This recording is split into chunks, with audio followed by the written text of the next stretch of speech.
Hello, welcome to my channel, and for my subscribers, welcome back. Today I will be showing you how to make the best homemade baked beans you've ever had. Satisfaction guaranteed. And when I say homemade, I don't use any canned baked beans in my kitchen. These are baked beans entirely from scratch. So we're going to start by adding to a 5-quart pot 1 pound of Great Northern beans, and also a half teaspoon of baking soda. The baking soda will help to tenderize the beans as they soak. So we're going to add 10 cups of water to the pot, and then we're going to let the beans soak overnight. Well, at least 6 to 8 hours, preferably overnight. In this video, I soaked them overnight. I'm going to remove the cover from the pot. And this is how your beans should look after they're done soaking. Notice how plump they are. That's the look that you want with your beans once they're done soaking. So now we're going to drain the beans. We're going to get all of that water out of there. And we don't want to leave any beans behind. We don't believe in wasting food in my kitchen. Now the next step, we're going to thoroughly wash the beans. And you notice what I'm doing while the beans are in the strainer, I'm agitating them with my hand to get rid of all of that dirt and grime that accumulated on the beans. And I beg of you, please do not skip this step. It only takes a few extra minutes, and I can promise you, no one wants to come over to your house and eat dirty beans. And you best believe if they find out they're eating dirty beans, they will talk about you. If not in front of your face, definitely behind your back. I know I will. I'm just saying. But all jokes aside, please wash your beans thoroughly before you cook them.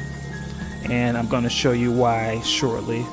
So I'm going to hold the pot up to the camera. You see all that dirt? I don't know well you can see it, but there's a whole bunch of dirt filling that pot. So I would say repeat this step about 3 to 5 times, and you're going to repeat it until the water is clear. And that's what I'm doing right now. I sped up the video because it did take a minute to clean these beans, but I wanted to show you exactly what I did to clean the beans, so that way you know in the future how to clean your beans before you cook them. And that's how the beans should look once they're clean. Alright, so before we put the beans back into the pot, of course we're going to clean the pot out because there's a whole bunch of dirt that is accumulating in the pot. I'm cleaning it out with soap, and I'm going to rinse it out.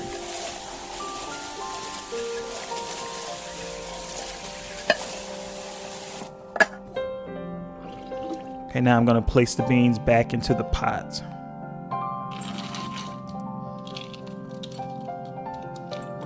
And again, as I said, we don't waste any food, so I'm taking the time to get all of those beans into the pot.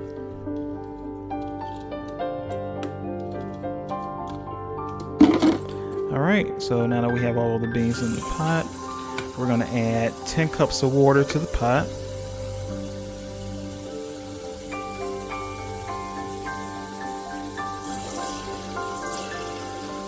Alright, and now that we have our water, we're going to take the pot over to the stove.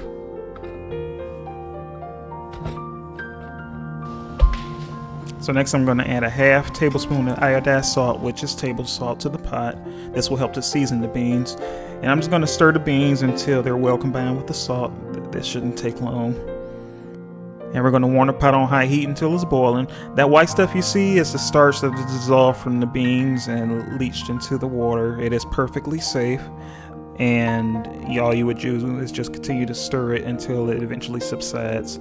And what you're going to do is you're going to cover the pot after you reduce the heat to medium-low, and you're going to allow the beans to continue cooking on a low boil for 1 hour. And you can stir occasionally, maybe every 15 minutes or so. Now while the beans are simmering, what you can do is you can chop up 4 thick slices of bacon into large bits. Now, in order to make it easier to chop up the bacon, I suggest freezing the bacon for maybe 15 minutes. I didn't do it, so I had a bit of a hard time chopping up the bacon myself, as you can see. So that's why I recommend that you freeze the bacon so that it's somewhat stiff, which makes it easier to cut it with a butcher knife. And what we're going to do in a little bit is we're going to fry these bacon bits so we can put them into our beans. So now that the bacon is chopped up, we're going to set it aside.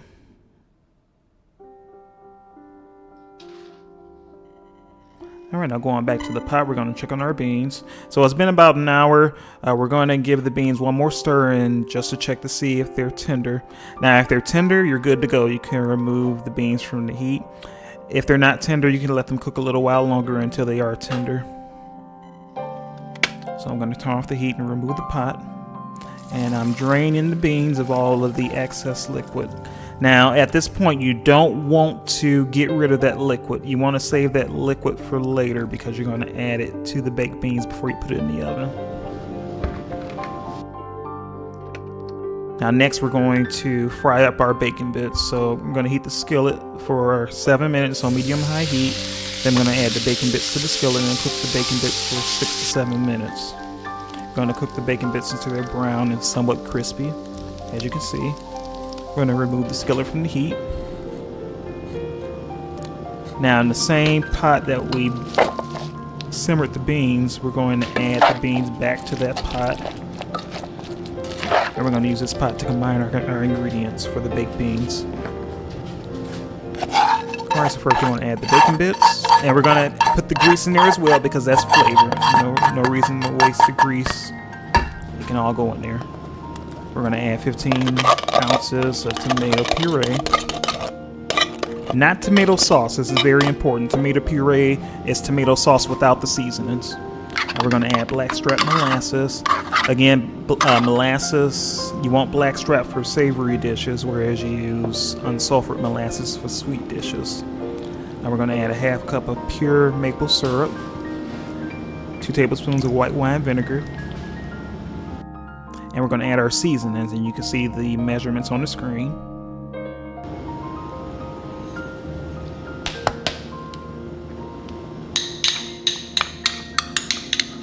A bit got stuck on the bowl there. Alright, so we're going to stir the ingredients so they're well combined with the beans.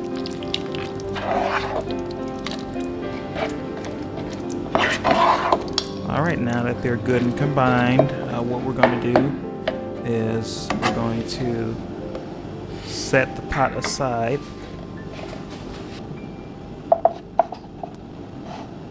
And we're going to prepare our reserve bean liquid. So we're going to use about a cup of the bean liquid. And I show you that I'm measuring it out to ensure I'm getting the exact amount of water I need. So now I'm going to place the beans in a 9x13 oven safe dish.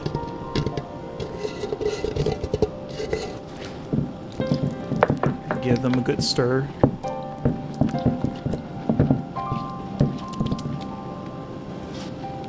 And I'm going to add the bean liquid. Now the bean liquid, why I'm adding that versus just plain water, it gives the beans additional flavor as you bake them. Also, the beans absorb water very easily, so the additional liquid will help to keep them moist as they bake. So we're going to place them in a preheated oven at 400 degrees, uncovered for 30 to 40 minutes. And I've removed them from the oven. And once you see them bubbling like that, that's how you know they're done. And we're going to just allow them to cool for 15 to 20 minutes. While they're cooling, the sauce for the beans will continue to thicken. And there you have it. Your baked beans are done. Those look so good. And notice I didn't use any ketchup and I didn't use any barbecue sauce. I used all natural ingredients. And when you bring these to the cookout or the potluck, they're going to be a big hit. And I hope you enjoyed this video, and if you would like to see more of this content, please like, share, and subscribe. And thanks again for watching.